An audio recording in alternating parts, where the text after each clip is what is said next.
Welcome back, everyone. Today we will be reading Chapter 6, so let's get into it. Chapter 6, Magic Dust. In the morning, they thanked the ogre and continued on their quest, while Crunch tramped eagerly into the dead forest to rouse his beautiful bride, her with the hair like nettles and skin like mush. They had new material for thought. Now they knew the cause of the death of the trees, but what of the evil fiends who dwelt in the lake and possessed such devastating curses? Were there magicians among them, and was the source of magic near them? Magic Humphrey was particularly thoughtful. Either he had not been entirely asleep during the evening session, or he had drawn on his informational magic to ascertain the situation. He had to know that the demon Beauregard was gone. What magic, he murmured, could devastate an entire living forest by the dissipation of a single curse? Why have I not known of this before? You never thought to look, Chester said undiplomatically. We're looking now, Bink pointed out. Magic should be stronger near the source. Crombie squawked. Strong magic is one thing. Magician-class curses are another. Let me get another line on it. And he did his act once more. They were headed in the right direction. The terrain seemed ordinary. Large trees glowered at the trespassers, while small ones shied away as well as they were able. Fruit flies buzzed about. Berries, cherries, and grapefruits hovered as if in search of another salad bowl. Tempting paths appeared through tangled reaches, which the party avoided as a matter of course. In Xanth, the easy course was seldom best. There was a dragon run, with scorch marks on the trees to show the dragon's territorial limits. The safest place to be, when pursued by a dragon, was a few paces within another dragon's marked dimensises. Any poaching would lead to a settlement between dragons. But soon the way became more difficult. Brambles with glistening points and ugly dispositions closed off large sections, and a pride of antlions patrolled others. A copse of stinkweeds surrounded the most direct remaining route, and they were of a particularly large and potent breed. The party tried to pass through them, but the stench became so intense that even the ogre might have hesitated. They retreated, gasping. They contemplated the alternatives, brambles and antlions. Bink tried to clear a path through the plants with his sword, but every time he made a cut, several more branches closed in, threatening his body. These were exceptionally alert brambles, and the sheen on their points suggested poison. Bink backed off. Once again, he was up against the possibility that his talent might protect him while letting his friends die. He approached the antlion section. The lion-headed ants had beaten out good highways throughout and ruthlessly eliminated all hazards in their way. All hazards except the antlions themselves. Bink's sword might dispatch one lion, and Chester's arrows and hooves could handle 2 or 3 more, and as a griffin, Crombie could take on as many as 4. But the creatures would attack a dozen at a time without fear or mercy. Again, Bink himself would probably emerge intact, by some incredible fluke. But what of the others? He turned back, and his eyes wandered skyward. He saw a path through the trees, the tops of the trees. He rubbed his eyes. A path in air? Yet, why not? With magic, he reminded himself for the upteenth time, all things were possible. The question was, could men and half-men walk on it? And if they could, where did it lead? Still, it seemed to be the most promising route. If he rode Chester, his talent would not let them get on the airy path unless it would support them both. The griffin, magician, and golem weighed much less, so they would be safe if they followed. I think I see a way, Bink said. They tried it. They located a place where the magic path looped down within reach of the ground, and Crombie whirled and pointed to discover whether there was any danger along this limited access highway. There was not. They climbed aboard and followed it up high into the trees. The strange thing about it was that the path was always level, no matter how it looped. The forest turned crazy circles about it, however. At times the sun was underfoot, and at times to one side, while the trees assumed varying angles. Bink, curious, reached out to touch the foliage of one tree whose trunk reached up into the ground above. It was solid. Of course, he knew that he was the one who was upside down. The path established its own orientation. Looking back, he could see the griffin marching at a different tilt, and knew that to the griffin, magician, and golem, the centaur was the tilted one. Intriguing magic, but harmless, so far. Meanwhile, he enjoyed the convenience and the view. The path led through the forest, generally high above the ground, and this new view of things was refreshing. Slants of sunlight crossed it, and gently hued columns of mist. It was neither man's eye nor bird's eye, but an intermediate and unique perspective. The path passed safely above the antlion range, yet below the flying predator range. Bink observed several small flying dragons, a harpy, and a distant roc, but none flew near the path. The plants, too, were unusually passive. Constrictor tentacles dangled in the vicinity of the path, but never on it, and no branches reached across to block it. Obviously, this path was charmed, and that was suspicious. The best paths were almost by definition the worst ones. Bink remembered how easy it had been to penetrate the forest around Castle Rugna, back when it had been derelict, and how hard it had been to escape it. What were they walking into now? Crombie's talent said there was no danger in the direction the path went, but Crombie's talent could be too literal. To Bink, everything that might delay the completion of his quest was a threat. One simply could not afford to trust strange magic. He'd better ask the good magician. "Of course it's safe, Bink," Humphrey said with irritation. "Do you suppose I would be riding it otherwise?" Bink hadn't even asked the question yet. The magician retained his special talent, though his grumpy refusal to use it for the convenience of the party made his company seem, at times, to be worth little more than that of a harpy. What point was there in having a magician along if he never used his magic to facilitate things? Even the evil magician had freely pitched in when danger threatened to... "That was the point, Bink," Humphrey said. "There is no present danger. When the situation changes, I will expend my carefully hoarded magic. You are young yet. You dissipate your resources heedlessly, and get into scrapes you should have avoided." Served him right for letting his thoughts flow carelessly. Bink shut up mentally and rode on.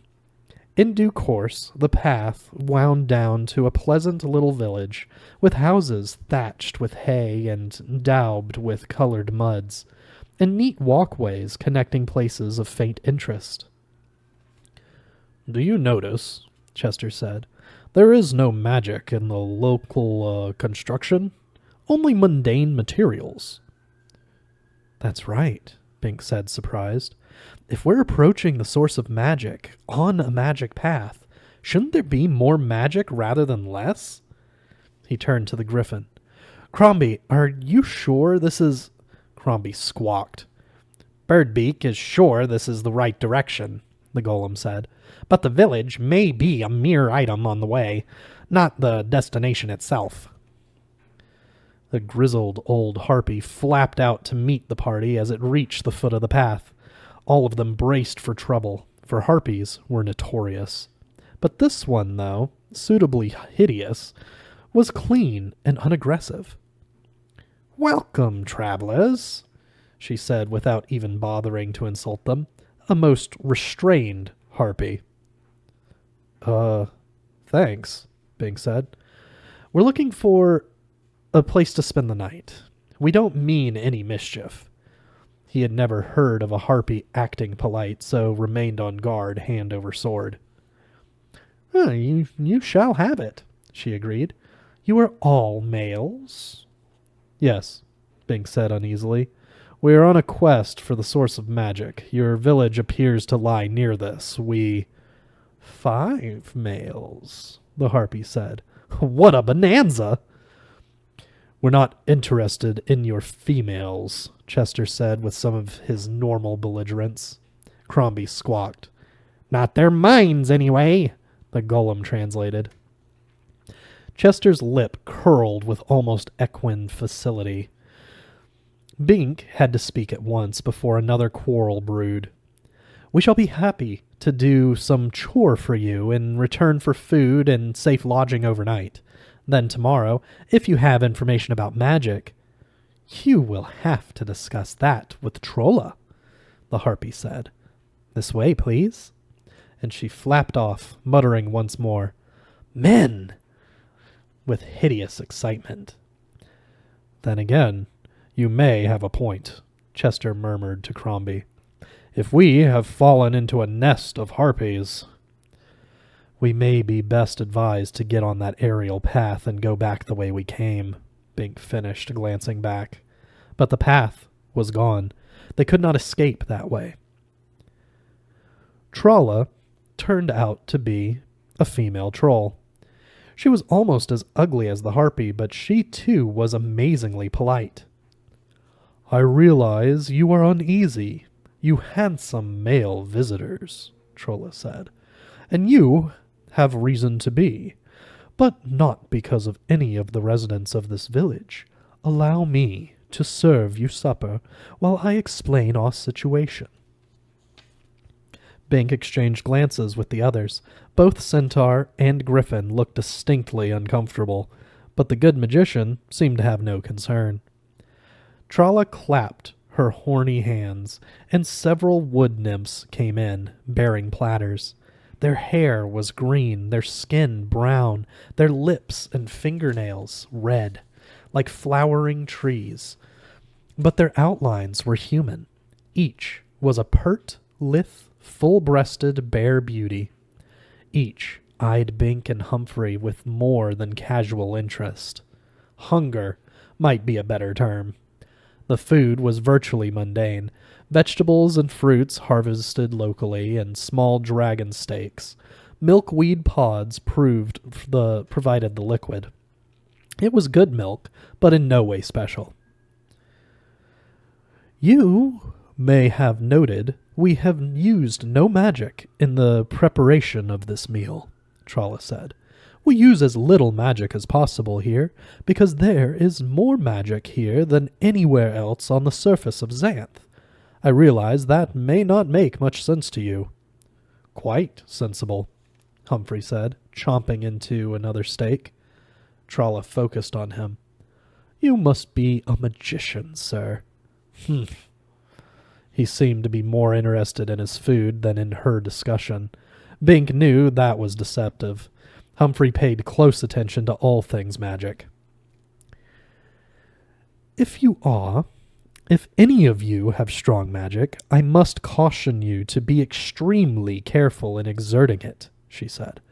"Please do not misunderstand. This is no threat. We do not want you to feel at all uncomfortable here. It is simply that all magic— well, permit me to make a small demonstration." She clapped her hands, and a nymph entered, as buxom and bare as the others. "Bring a small fly," Trolla said. In a moment, the nymph returned with the firefly. It was very small, the kind that generated hardly more than a spark. Harmless. It squatted on the table, rather pretty with its folded, flame-hued wings and insulated legs. Now, observe what happens when I frighten it, Trolla said. She rapped the table with a hoof-like knuckle. The firefly jumped up, startled, and generated its momentary fire. A burst of light and heat emanated from it, and a ball of smoke roiled up toward the ceiling. A spot on the table, a hand's breadth in diameter, was charred. The firefly itself had disappeared. "It burned itself up!" Chester exclaimed. "It did not mean to," Trolla said. This was a normal Xanth firefly, not acclimated to this region. Here near the source, its magic is multiplied 100-fold. Thus, its little spark became a self-immolating fireball, until you males become acclimatized.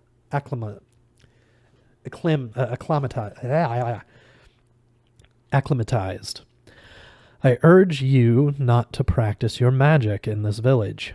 We value your presence and do not wish you to suffer any mishaps."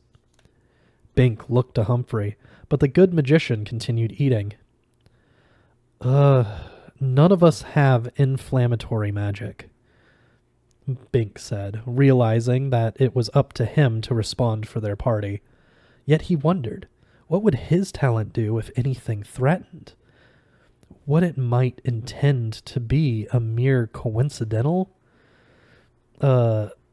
amelioration might become much worse. But it would be best if nothing seemed to threaten our welfare. "This is, unfortunately, a most extreme threat to your welfare," Trolla said gravely, "because you are males. You must have noticed we have no males in this village." "We noticed," Bink agreed. "Your nymphs seem quite intrigued by us."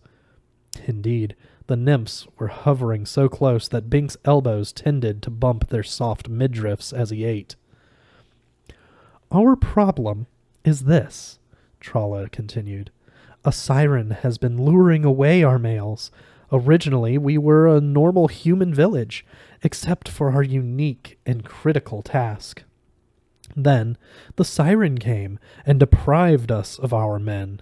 Because our job could not be neglected, we undertook at great personal risk the construction of the charmed access route you arrived on, so as to encourage immigration. But the new men, too, were soon taken away from us. We extended our search to non-human people. This was how I myself came here, with my husband, the troll.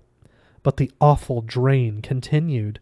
I was soon a widow, and not by the proper route." Bink felt sudden alarm. Some female trolls ate their husbands.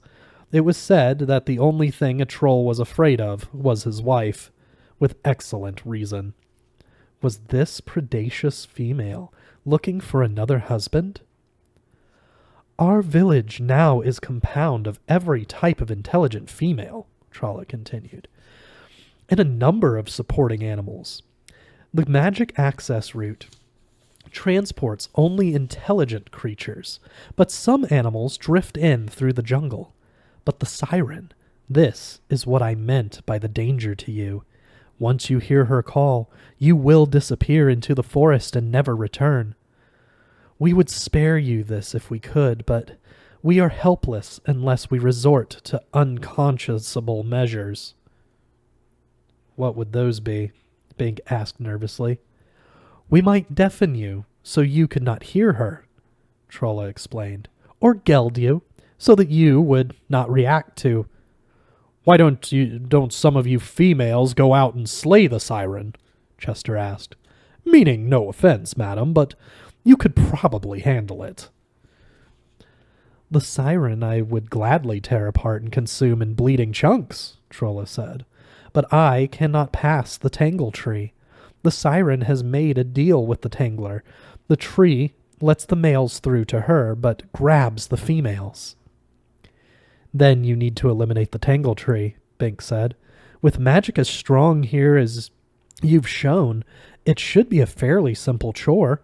A few fireflies or some pineapple bombs?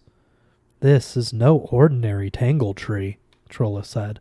We have tried to destroy it, but though it is outside our village, it has absorbed enough extra magic to foil our efforts. We are, after all, only females, and the men will not fight it when they are in thrall to the siren. Bink took a deep breath.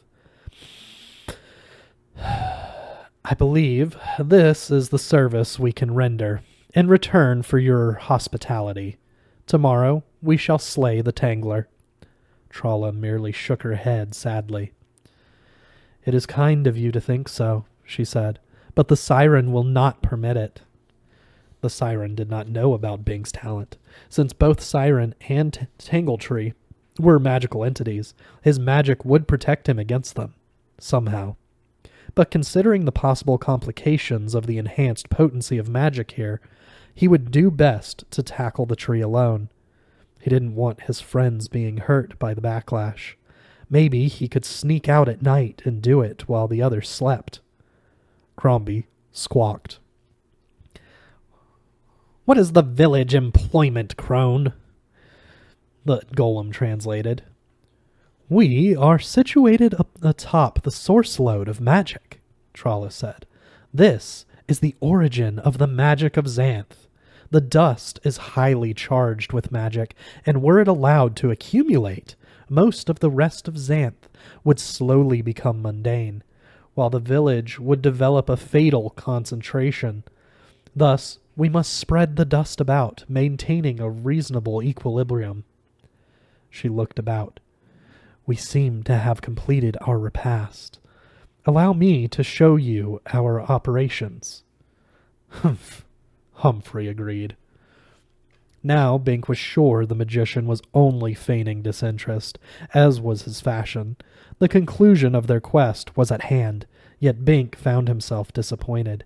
He had expected more challenge to the acquisition of this knowledge than this. Trolla showed them to a large central building fashioned of mundane stone.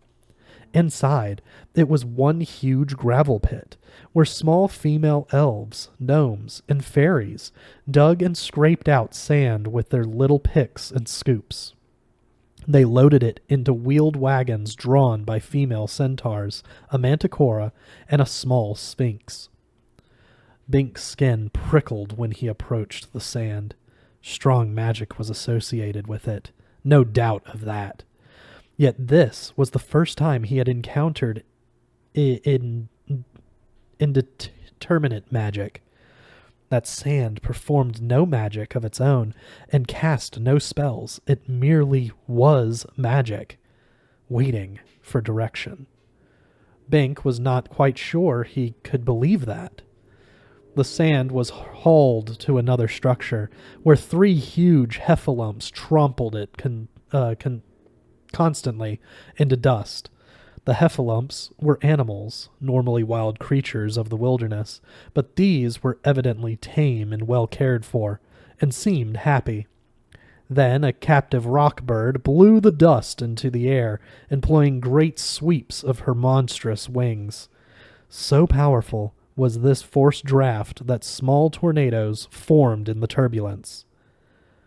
The Technicolor hailstorms, Bink exclaimed. Fallout from this operation. Exactly, Trolla agreed.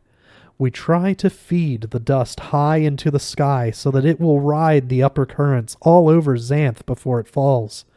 But localized storms bring it down prematurely. The region immediately downwind of us is untenable for intelligent life. The concentration of airborne dust disrupts the local ecology and leads to madness. Thus, there are risks associated with our operation, but we must continue. We should be pleased if you males would return here, encouraging our females. Would remain here, encouraging our females, but we know you must flee before the siren calls. Unfortunately, our access route is one way. We have been too busy recently to construct a departure ramp. You can escape only through the region of madness, yet this is preferable to the siren. We shall help you all we can, but not until we render our service, Bink said. We have assorted talents, and should be able to handle this. But privately he was uneasy. He found it hard to believe that they should prevail where all other men had failed, and he wondered again why the source of magic of Xanth had remained unknown all these centuries, if the people of this village had known about it all along. Maybe the fact that no one ever seemed to leave this village and live, or maybe the magic dust fogged up other magic, so that things like magic mirrors could not focus on this area. There were probably a lot of secrets in the land of Xanth that remained to be discovered. We shall have a gathering this evening, Tralla said. Some of our younger girls have never seen a male and deserve this chance. You will meet everyone, and we shall plan how we can best help you to escape the siren. So far, no way has been found to block off her sound from the males, though we females cannot hear it. We can, with your permission, confine you in cages so that you cannot respond to... No, Bink and Chester said together, and Crombie squawked. You are true males, always ready for a challenge, Tralla said with sad approval. In any event, we would have to let you out sometime, and then the siren would get you, so cages are no solution. We need to be rid of the siren. Her face for a moment assumed the aspect of savage hate that was normal to trolls.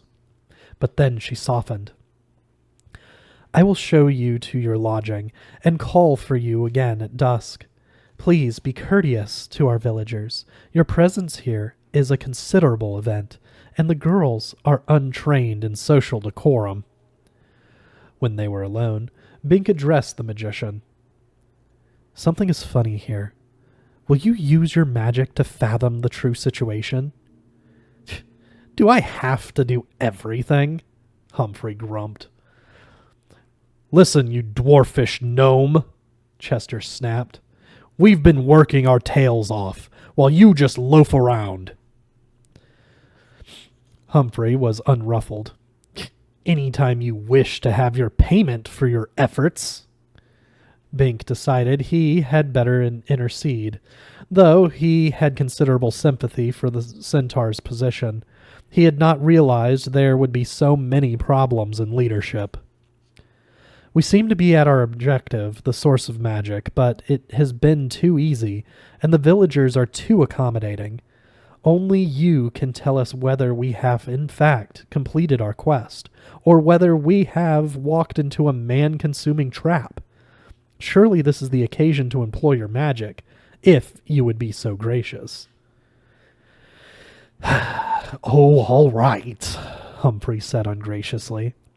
You don't deserve it after the way you loosed Beauregard, but I'll take a look. The magician drew out a mirror. Mirror, mirror in my hand, are you the finest in the land? The mirror clouded, turning deep red. Oh, stop. Oh, stop blushing, Humphrey snapped. I was only testing. Bink remembered a mirror like this. It answered only in pictures, and somewhat circuitously.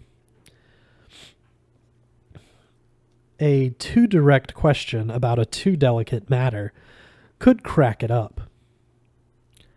Are you aware of the source of the magic of Xanth? The magician asked. A picture of a baby appeared, smiling. That, evidently, meant yes. Can you tell me the location of that source? Aside to the others, he murmured. This is the crucial point. At home, the mirror never could reveal this information, but here, with stronger magic... The baby smiled again. Humphrey echoed that smile, anticipating victory. Will you tell me that location? Again, the cherubic smile. Bink felt his pulse pounding. He realized the magician was approaching the subject with extreme caution. The mirror took each question literally and did not volunteer anything. This circuitous approach ensured that the mirror would not be overwhelmed by too abrupt a challenge. Please show that location on your screen. The mirror went dark. Oops, Bink muttered. Is it broken?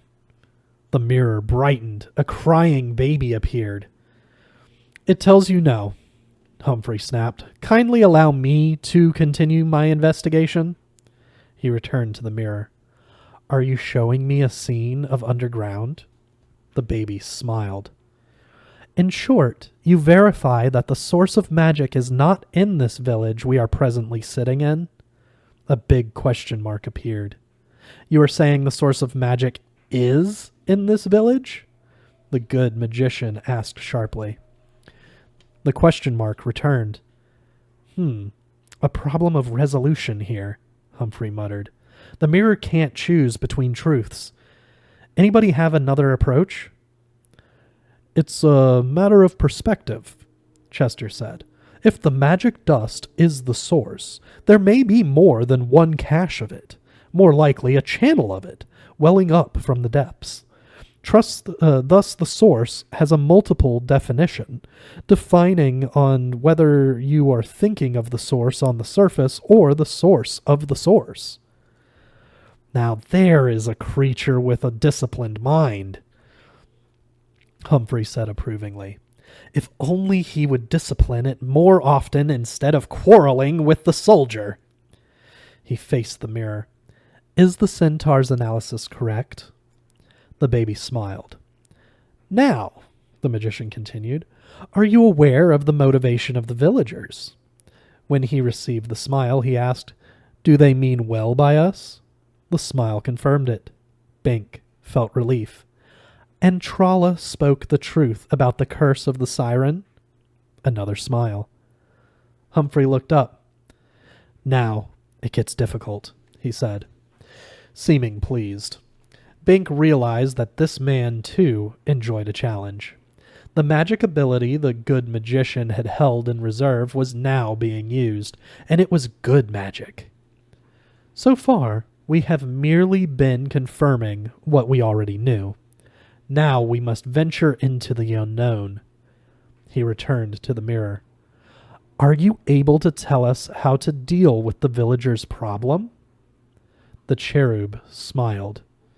Unusually responsive, Humphrey remarked aside. The local magic enhancement is indeed multiplying the mirror's power. We have a major research tool now, rather than a minor one. He returned once more to the mirror. How are you males ready? Trolla inquired from the door.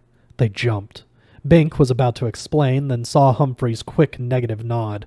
The mirror had disappeared.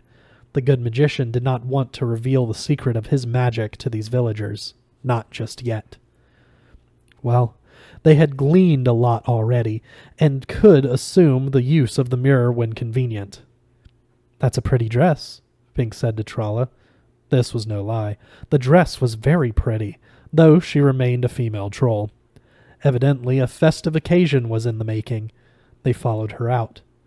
The center circle of the village had been transformed non-magically. A genuine wood bonfire blazed, and the stars were beginning to show. It was as if the sparks went up into the sky to become those stars. And perhaps, Bink thought, the potent magic of this region made that so. The stars had to get up there somehow, didn't they? The females of the village were lovely in their party apparel. There were many more young ones than had been evident before, and now that their work shift was over, they were eager and more than eager to mingle with the strange guests.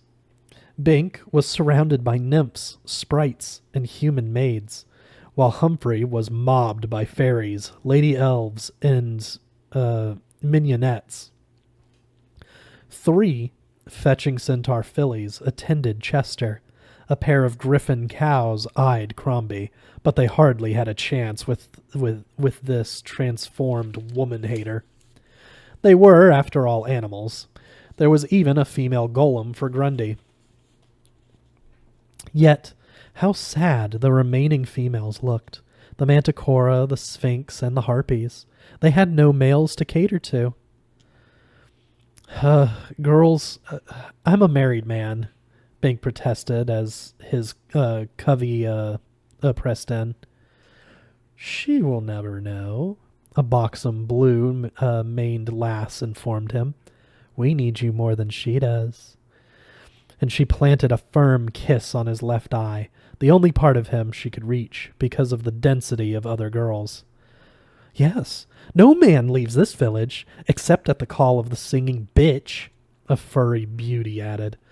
It is our duty to hold you here, to save your life.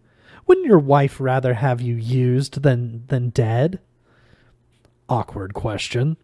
How would Chameleon feel about that? In her lovely, stupid phase, she would be hurt, confused, and forgiving. In her ugly, smart phase, she would comprehend the situation and be realistic. So she would accept what had to be accepted, and certainly not want him to die. Still, he had no wish or intent of indulging himself with any of these. Something distracted him. It was a faint, eerie, but somehow most intriguing sound. He tried to listen, but the clamor of the girls almost drowned it out. Please, I want to hear. There's a melody. It is the siren, the fairy screamed. Sing, girls, sing! Drown out the bitch! They sang loudly, passionately, and tunelessly. Still, that insidious melody penetrated the single clear theme cutting through the nearby cacophony, compelling Bink to respond. He started toward it. Immediately the girls restrained him. They flung their arms about him, dragging him back and down, burying him in their exposed softness. Bink collapsed in a tangle of arms, legs, breasts, and assorted other aspects of distaff anatomy. He didn't bother to define. The girls meant well, but the siren's call was not to be denied. Bink fought and caught glimpses of other thrashing mounds where his male companions fought similarly. Bink was stronger than any of the nymphs, for they were delicate, shapely things. He did not want to hurt any of them, yet he had to free himself of their near-suffocating embrace. He heaved them off his body, cuffing their hands loose, shoving wherever his hands made contact. There were eeks and cries and giggles depending on the type of contact he made. Then he was on his feet, charging forward. Chester and Crombie and the magician closed in about him, all riveted to that compelling sound. "No! No!" Trolla cried despairingly behind them. "It is death you seek! Are you civilized males, or are you mindless things?" That bothered Bink. What did he want with a magical temptress? Yet still he could not resist the siren. Her lure had an unearthly quality that caught at the very root of his masculinity, beneath the center of his intelligence. He was male, therefore he responded. "Let them go! They are lost!" Trolla said despairingly. "We tried, as we have always tried, and failed." Though he was enthralled to the siren, Bink felt simultaneous sympathy for Trolla and the girls. They offered life and love, yet were doomed to be rejected. Their positive orientation could not compete with the negative compulsion of the siren. The villagers suffered as horrible a damnation as the men. Was it because they were nice girls, making only promises they could keep, while the siren had no such limit? Crombie squawked. "As all females always fail," Grundy translated, responding to Trolla's despair. "Though, why any of us should bother with this bitch female call?" The griffin shrugged his wings and charged on. Did even the golem feel it? He must, for he was not protesting. They ran down a path that opened magically before them. It was a perfect path, exactly the kind that usually led to something huge, predatory, and stationary, like a tangle tree. But of course, this particular tangler would not attack them, because they were males enthralled to the siren. She would dispatch them in her own fashion. And what might that fashion be? Bink wondered. He could not quite imagine it, but the prospect was retchingly exciting. What a way to go, he breathed. The tree came into sight. It was monstrous, even for its kind. Its dangling tentacles were as thick as the legs of a man, and extremely long and limber. Its tempting fragrance surrounded it like an evening gown, making it seem thoroughly desirable. Gentle music emanated from its foliage. No siren call, but nice. The kind of music that made a person want to lie down and listen and relax. But no veteran of the wilderness of Xanth could be fooled for an instant. This was one of the most deadly life forms available. Even a dragon would not venture near a tangle tree. The path passed right under it, where the curtain of tentacles parted neatly in the soft sward grew. But elsewhere around the fringe was a developing cone of bleaching bones, the remainders of the tree's past victims. Shapely female bones, Bink suspected, and felt another twinge of guilt. Yet the siren still called, and they followed. They funneled down to single file, for the path beneath the tree was narrow. Chester galloped first, then Crombie, for their forms were fastest. Bink and the magician followed as well as they could. There had not been occasion to mount the steeds for faster travel. Chester paused under the awful tree, and the tentacles quivered with suppressed eagerness, but did not grab. So it was true. The siren's song nullified the tangle reflex. The distant music was stronger now, and more compelling. The very essence of female allure. The nymphs of the village had been pretty and sweet, but the siren's promise was vital. It was as if the sex appeal of all womankind had been distilled and concentrated, and, ahead of Bink, the griffin suddenly halted. "Squawk!" Crombie exclaimed. "What am I doing here?" the golem translated, coming up behind, surprisingly fleet on his feet, considering his size. "The siren is nothing but a damned conniving female out for my blood." Literally true, but the others ignored him. Of course the siren was a conniving female, the ultimate one. What difference did that make? The call had to be honored.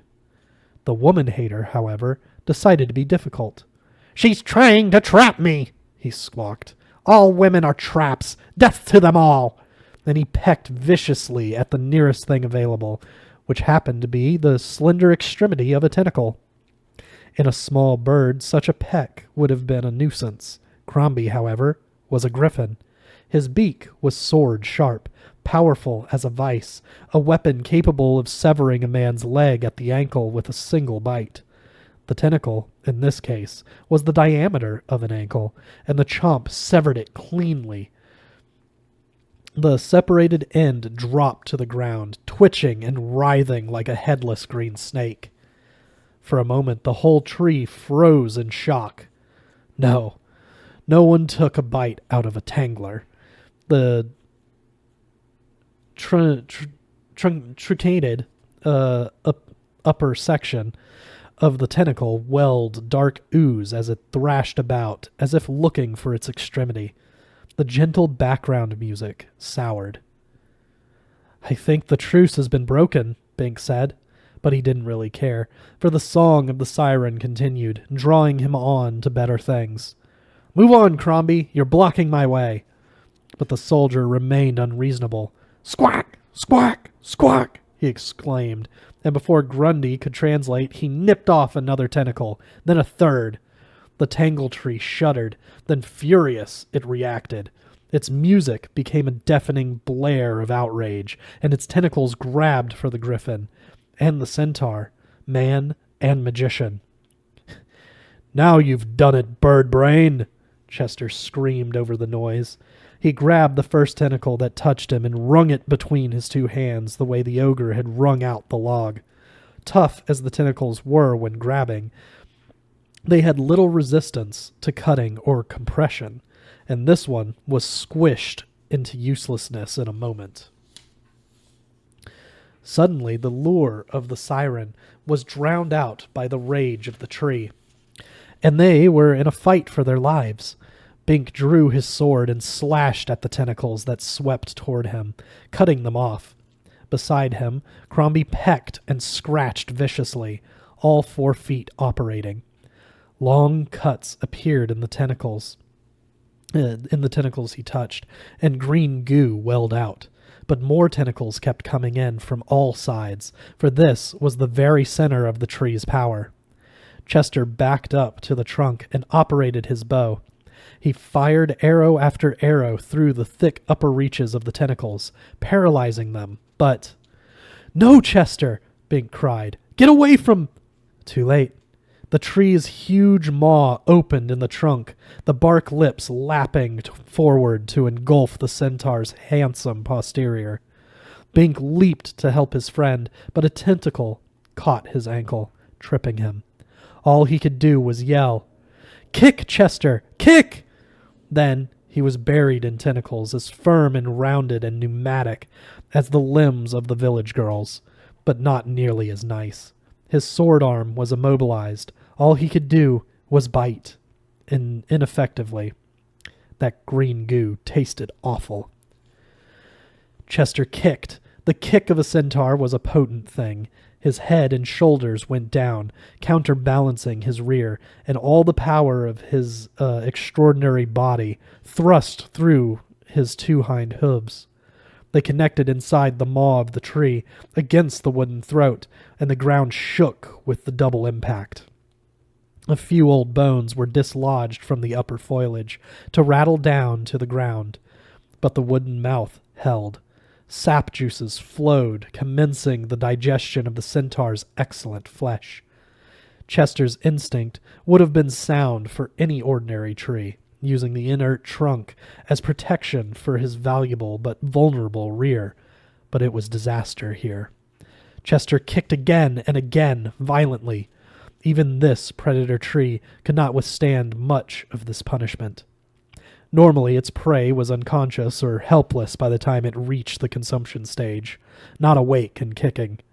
Slowly, reluctantly, the bark gave way, and the centaur dragged free. His once beautiful flank was discolored by the saliva sap, and one hoof had been chipped by the force of its contact with the wood, but at least he was alive.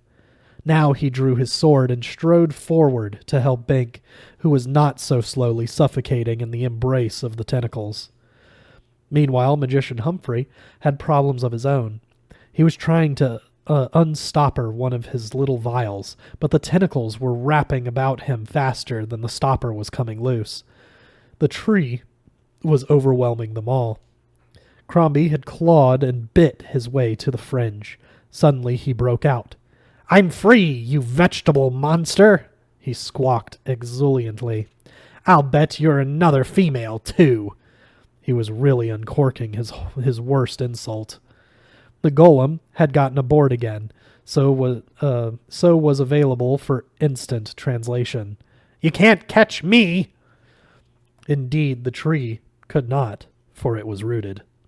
Crombie spread his wings and flew up and away, escaping it. Yet what of the others? As if enraged even further at the loss, the tree concentrated savagely on the remaining prey. Pythons of tentacles whipped about limbs and bodies, squeezing tight. Chester was trying to help Bink, but dared not slash too closely with his sword, lest he slice some of Bink along with the tentacle. Bink, now closest to the trunk, found himself being dragged headfirst toward the dread orifice. Humphrey finally got his bottle open. Smoke ensued forth, expanding and coalescing into a spiced cheesecake. Curses! The magician cried. "Wrong vial!" Chester kicked at the cheesecake. It slid across the turf and into the slavering maw of the tree. The bark lips closed about it. He could hardly have made a nicer shot had he been trying for it. The tree choked. There was a paroxysm of wooden coughing, followed by a Sylvian sneeze. Gross hunks of cheese flew out of the orifice. "The spice on that one is a bit strong," Humphrey muttered as he scrambled for another vial. Now Bink's head was at the maw. The bark was writhing, trying to get the taste of spiced cheese out.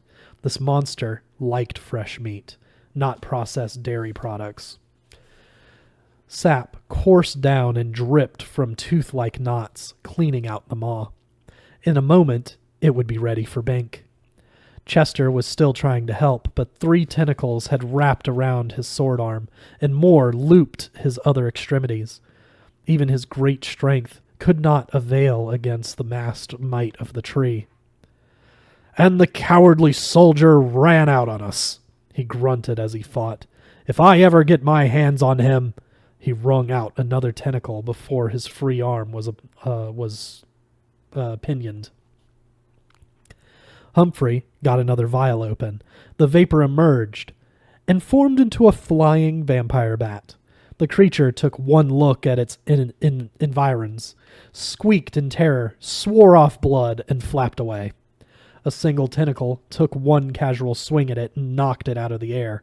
The tree was really getting on top of the situation. The last of the cheese cleared. The orifice reopened for business, and Bink was the client. He saw the rows of ingrown knots that served as the monster's teeth, and the flowing saliva sap. Fibers, like miniature tentacles, extended inward from the mouth walls, ready to absorb the juices of the prey. Suddenly he realized the tangler was related to the carnivorous grass that grew in patches in the wilderness. Add a trunk and tentacles to such a patch. Humphrey got another vial. This time a basilisk formed, flapping its little wings as it glared balefully about. Bink closed his eyes to avoid its direct gaze, and Chester did the same. The tree shivered and tried to draw away. There was no creature in all the land of Xanth who cared to meet the gaze of this little lizard cock. Bink heard the flapping as the basilisk flew right into the tangler's mouth, and stopped, but nothing happened. Cautiously, Bink opened one eye. The tree was still alive. The basilisk had not destroyed it at a glance. "Oh, a mock basilisk," Bink said, disappointed. "I have a good remedy for Tangler somewhere," Humphrey insisted, still sifting through his vials. Whenever a tentacle encroached too closely, he stunned it with a magic gesture. Bink had not known such gestures existed. But of course, he was not a magician of information. "They were all mixed up." The tentacle shoved Bink into its mouth. The odor of carrion became strong. Helpless, he stared into his doom. "Squawk!" sounded from beyond the tree. "Charge!" Crombie had returned, but what could he do alone? Now there was a sound as of the rush of many feet. The tangle tree shuddered. The odor of smoke and scorching vegetation drifted in. Bink saw, from the corner of his eye, orange light flaring up, as if a forest fire raged. Torches! Crombie had marshaled the females of the Magic Dust Village, and they were attacking the tree with blazing brands, singeing the tentacles. What a brave effort! Now the Tangler had to defend itself from attack by a superior force. It dropped Bink, freeing its tentacles for other action. Bink saw a pretty nymph get grabbed and heard her scream as she was hauled into the air, her torch dropping. "Squawk! Squawk!" Crombie directed. The other females rushed to the captive's rescue, forming a screen of flame. More tentacles got scorched, and the nymph dropped. Bink recovered his sword and resumed hacking. From inside the curtain of tentacles, Now that the tree was concentrating on the outside menace, it was vulnerable to the inside one. With every stroke, Bink lopped off another green branch, gradually denuding the tree of its deadly limbs. "Squawk!" Crombie cried. "Get outside!" the golem translated. That made sense. If the tree should refocus on the interior, Bink, Chester, and Humphrey would be in trouble again. Better to get out while they could. In a moment, they stood beside the griffin. "Squawk!" Crombie exclaimed. "Let's finish off this monster!" Grundy cried for him. The ladies went to it with a will. There were about 50 of them, ringing the tree, pushing in their fires, scorching back every tentacle that attacked. They could have conquered the tree any time, instead of letting it bulk them all these years, had they had the masculine drive and command. Ironic that Crombie, the woman-hater, should be the organizing catalyst. Yet perhaps this was fitting. Crombie's paranoia about the motives of women had caused him to resist the siren, finally breaking her spell. Now he was using these females in the manner a soldier understood, as fodder for a battle. They might not have responded as well to a nicer man. Maybe they needed one who held them in contempt, who was willing to brutalize them for his purpose. The tree was shriveling, half its awful limbs amputated or paralyzed. It would take time to kill it, but the victory now seemed certain, thanks to Crombie and the brave, self-sacrificing villagers. "You know, I could get to respect women like these," Crombie murmured as he paused from his exertions to watch the wrap-up proceed. Actually, it was squawk in translation, but Bink was so used to it now that it made little difference. "They obey orders well, and fight damn near as well as a man, allowing for." He paused in mid-squawk, listening. Then Bink heard the siren's call again, no longer drowned out by the battle. Oh no. He tried to resist, and could not. The siren had recovered her thrall. Bink started walking toward that sound. His companions joined him, silently. The villagers, intent on their successful campaign, did not see them depart. That's it for this week. We'll see you guys next week with Chapter 7.